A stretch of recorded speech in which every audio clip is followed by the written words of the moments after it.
Satan as lightning falling from heaven. Luke chapter 10 verse 15. And you, Capernaum, will you be lifted up to the heavens? No, you will go down to Hades. Whoever listens to you listens to me. Whoever rejects you rejects me. But whoever rejects me rejects him who sent me. The 72 returned with joy and said, Lord, even the demons submit to us in your name. He replied, I saw Satan fall like lightning from heaven. Jesus is using figurative language. As lightning fell from heaven, so this Satan fell. Lightning comes from heaven in the sense of the sky, not as in the dwelling place of God. According to popular thought, Satan is supposed to have fallen from heaven in Eden, so that he was on earth at Job's time. Yet Jesus is describing this as occurring at his time, at his own time. The passage does not state either that Satan was in heaven or that he fell from heaven. Jesus makes a comparison indicated by the metaphor as. The comparison is not that as lightning falls from heaven, so Satan fell from heaven. The point of the comparison is rather that the swiftness of the fall of Satan is as lightning falling from heaven. If an evil being and his host of followers fell down onto the earth literally, why did only Jesus see it and not the disciples? Why is there no other historical record of this strange event in the 1st century AD?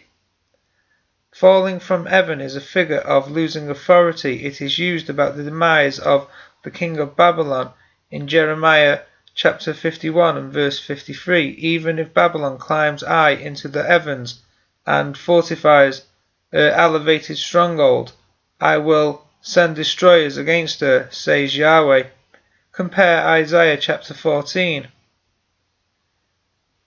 See also where Lamentations chapter 2 and verse 1, speaking of Israel, Yahweh has covered the daughter of Zion with his anger. He has thrown down the splendor of Israel from heaven to earth, and he has not remembered his footstool in the day of his anger. The apostles had just cured many people, see Luke 10:17, and were blinded by their great physical power over diseases, see Luke 10 verse 20.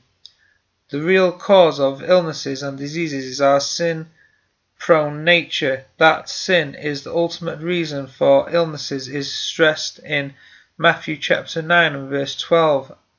Compare chapter 12 and verse 11, where a sheep gone astray, a clear symbol of a sinner, is compared with a sick man.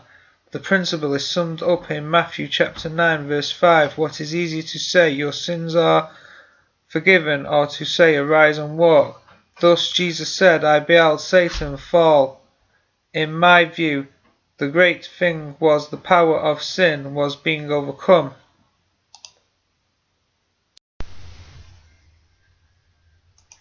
Hence, the victory of the 70 disciples over the demons resulted in the dethronement of Satan, the adversary, in his house.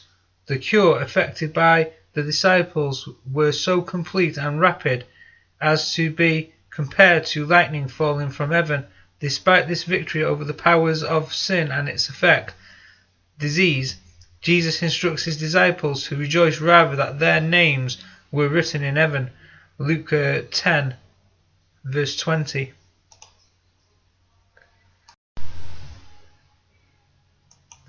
There must be a connection with verse 15. And thou, Capernaum, which art exalted to heaven, shall be brought down to Hades. Is Jesus implying that Satan, the ways of the flesh, which were so well demonstrated in Capernaum, were being overcome? Notice that Capernaum was exalted in Jewish eyes. Satan often referred to the Jewish political system. Maybe Jesus is comparing Capernaum with Satan and commenting how the sin which was at the foundation of this system was being overcome by the preaching of the gospel.